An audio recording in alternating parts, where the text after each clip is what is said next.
ரொம்ப பிடிக்கும். ஏன்னா, நான் 10th முடிச்சு வீட்ல கொஞ்ச நாள் இருந்த பொழுது, எஸ்டேட்ல இருந்தோமா, அந்த மேல போகணும். அப்போ நாங்க என்ன பண்ணுவோம்னா, ஏன்னா எங்க அப்பாவால அப்படியெல்லாம் திடீர்னு இந்த பெண்டிகாஸ் லைன்லலாம் உடல. ஏன்னா எங்க அப்பா இருந்தது ஆர்சி.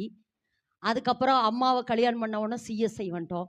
பிள்ளைய பெத்ததுக்கப்புறம் பெண்டிகாஸ்ல. அந்த மாரி எங்க அப்பா ஆர்சி. அதனால வந்து ரொம்ப அவருக்கு அந்த அனல் லைஃப்லாம் பிடிக்காது. சிஎஸ்ஐ அப்படிங்கிறனால இப்பலாம் ஓகே. இப்பலாம் நல்லா கர்த்தருக்குள்ள வளர்ந்து வந்துட்டு கொண்டிருக்குது. ஆமா. ஆனா அன்றையலாம் அப்படியெல்லாம் கிடையாது. என்கிட்ட சொல்லுவாரு, "இங்க பாரு, பெந்தேகோஸ் வாழ்க்கைன்னா கையில நெருப்புல நெருப்புல என்ன கையில நெருப்பு இருக்கிற மாரி. கொஞ்சம் விட்டுட்டீன்னா அது உன்னையே சுட்டு எரிச்சுரும்" அப்படிம்பாரு. அதனால அந்த லைஃப்க்குலாம் என்னைய எத்தன அடி வாங்கியிருக்கிறேன் தெரியுமா?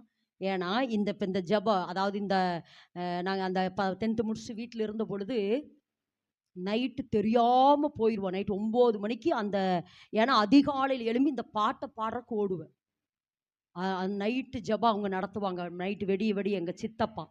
நாங்க ஒரு 10 பேர் சேர்ந்து விடிய விடிய ஜெபம் நடத்துவோம். அதுல கொஞ்ச நேரம் தூங்கிட்டு 4 மணிக்கு எங்க சித்தப்பா எங்கள எல்லாரையும் எழுப்பி விட்டுருவாரு. நாங்க ஒரு கடந்த வாரம் வந்தா பாத்து எங்க தங்கச்சி அவங்க எல்லாம் சேர்ந்து. நாங்க என்ன 4 மணிக்கு எழும்புவாரு. இந்த 4 மணிக்கு இந்த எழும்பி இந்த பாட்ட பாடுற பொழுது அவ்வளவு ஒரு மகிமையா இருக்கும்.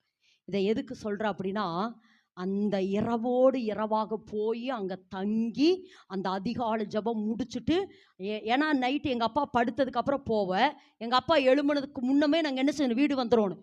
ஒரு நாள் லேட்டா வந்தேன் பாரு, அடி பின்னி எடுத்துட்டாரு. இல்ல எதுக்கு சொல்றேன்னா, இவ்வளவெல்லாம் கிரயம் பண்ணி தாம்மா வளர்ந்துருக்குறோம். அதுக்காக சொல்றேன்.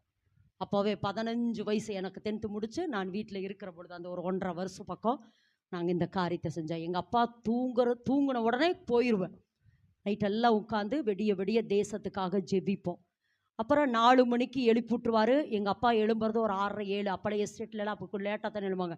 அப்ப 7 மணிக்குள்ள நாங்க என்ன செஞ்சுருவோம், வீடு வந்து எப்பவும் போல படுக்கிற மாரி கட்டில்ல படுத்து தூங்கிருவோம். அப்படியெல்லாம் தெரியாம தான் இந்த ஸ்பிரிச்சுவல் லைஃப்ல, ஏன்னா அப்படியெல்லாம் அது ஏன்னா அந்த ஞானஸ்தானம் எடுத்தது கூட எங்க அப்பாக்கெல்லாம் தெரியாது.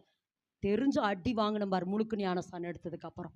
எதுக்கு இத சொல்றேன்னா, அந்த கன்மலையின் நிழலில வளர்ந்தபடினால் தாம்மா இன்றைக்கு வரைக்கும் கர்த்தர் இந்த பெரிய பொறுப்புகளை கர்த்தர் என் கையில தந்திருக்கிறார். ஆமென் என்று சொல்லாமா?